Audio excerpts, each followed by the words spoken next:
We love sport because it's real. We love sports entertainment because they make superheroes real. Beyond the pages of a comic book or the CGI made in Hollywood's basement. In 1999, South Africa got its own set of real-life superheroes.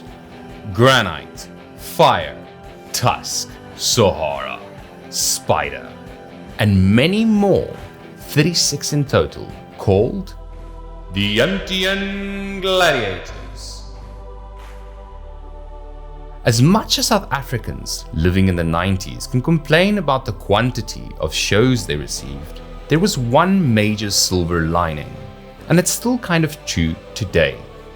Most international programs that appear on African screens have been market tested, trimmed, polished, and packaged to capitalist perfection.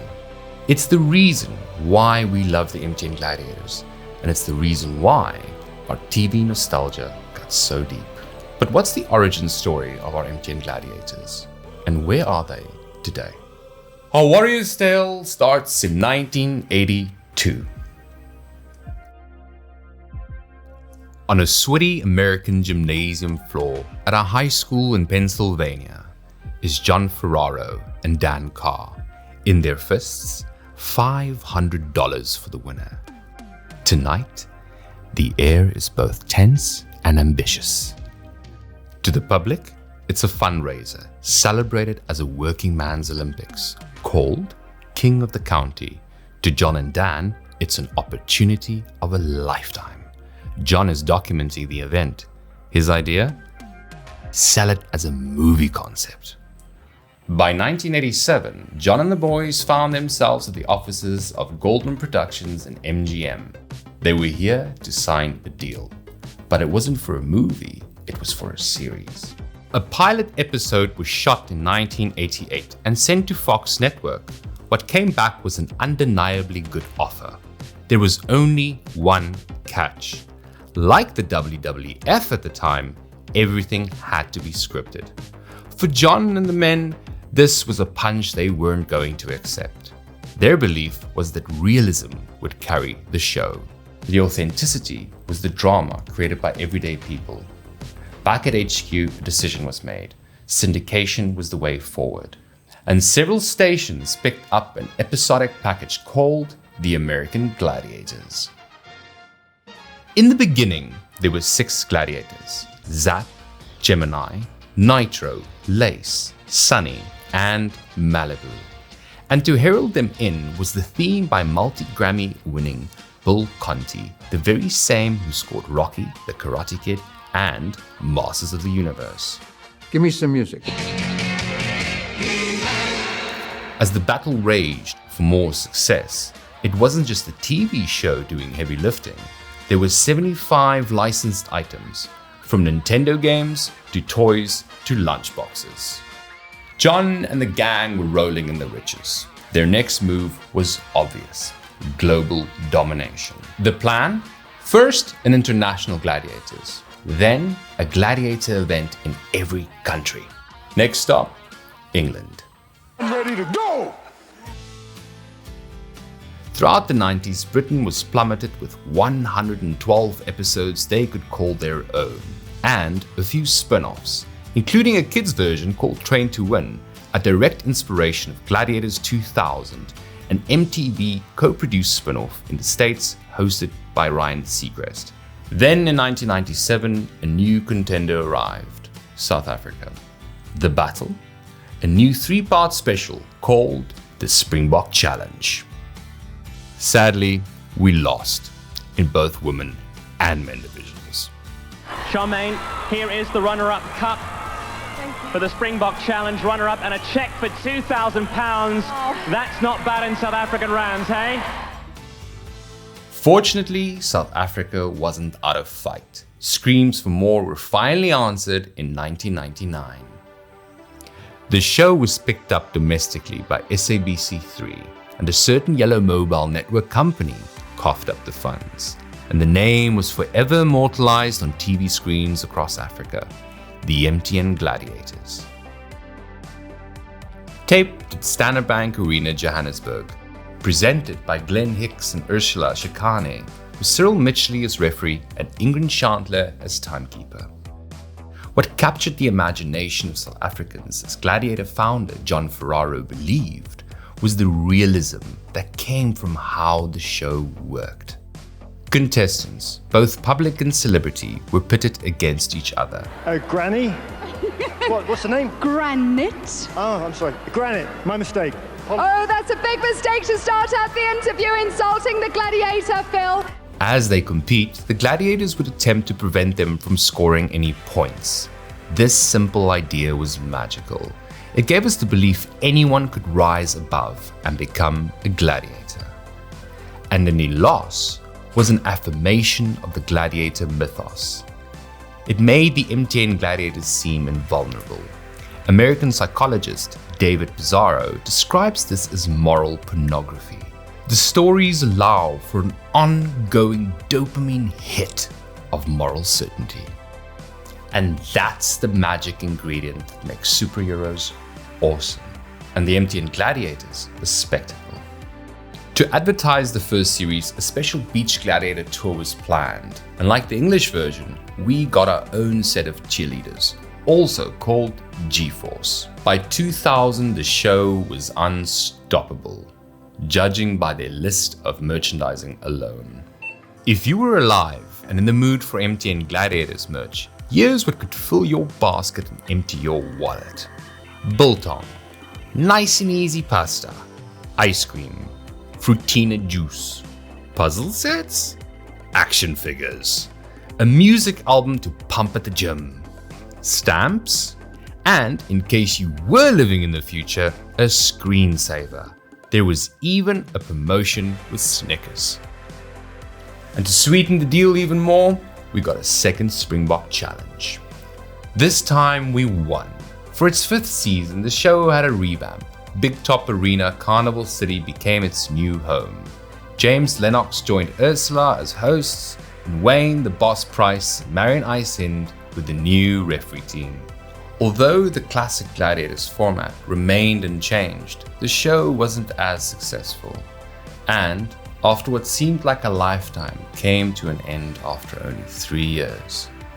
If what worked in England worked in South Africa, what failed there failed here also. And the writing was on the wall as early as 2000.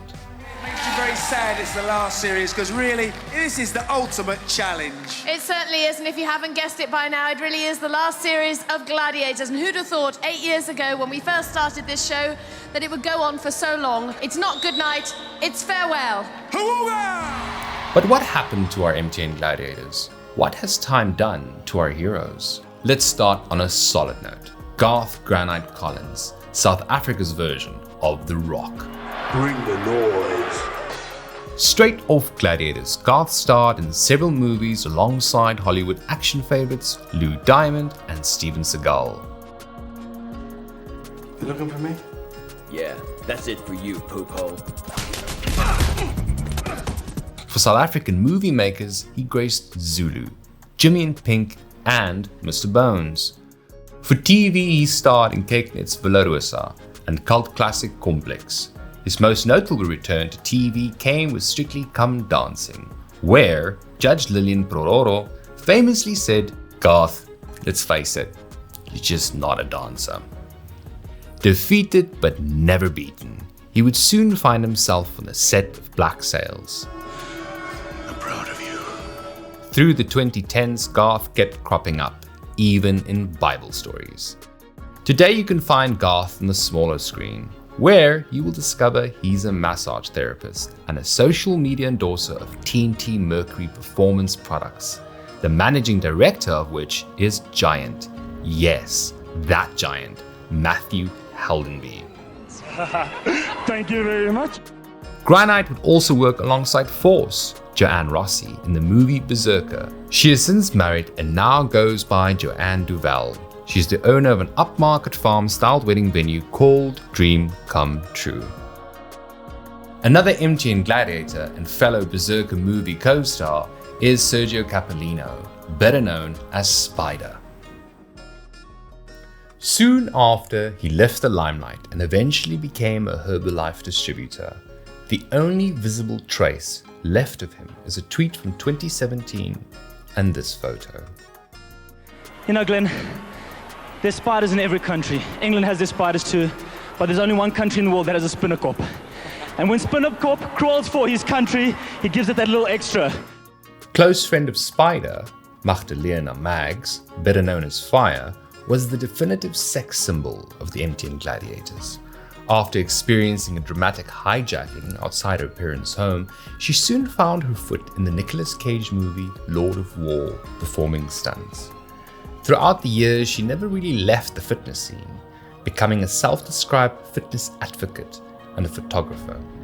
In mid-2010s, she became a mother and hasn't been seen on social media since 2019. Shannon Gaskin, aka Tusk, performed stunts in 2 films and started Tusk Events and Promo, which is still running to this day.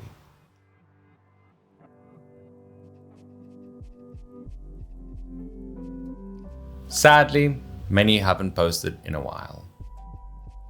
Like Bible Impi Miza, or others who are just plain hard to find, like Andries Wildebeest Kutsia.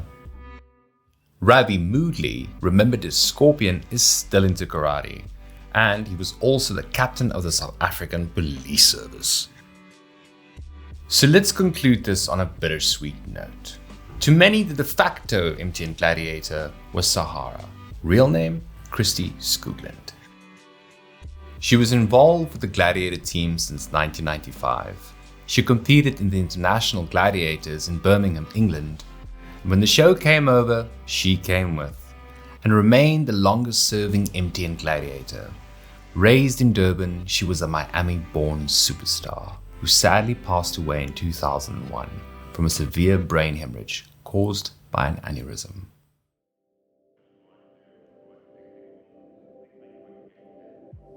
Our memories and the list of gladiators we remember can go on and on and on.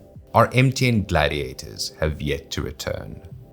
Whether as a nostalgic get-together on Expresso or as a whole new show, despite promises. The closest we would ever come is MTN Gladiators Nigeria, produced and broadcasted by Mnet in 2002 for 1 season.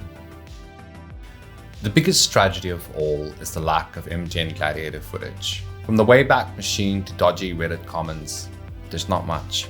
As it stands, those who have VHS recordings are sitting on a decomposing time capsule. Get it online as soon as you can.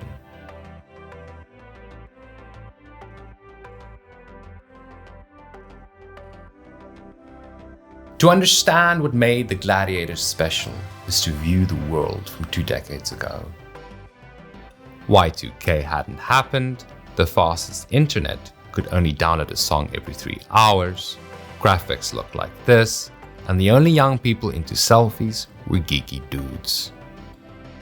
What has changed since is our heroes. They're either otherworldly, offensive to someone, or just plain normal looking. In our search for relatability, we gave up everyday fantasy. And even though you can call the best internet influencer transparent, you have to admit, the drama was better back then. The real reason why we believe in superheroes is because they represent the best version of us.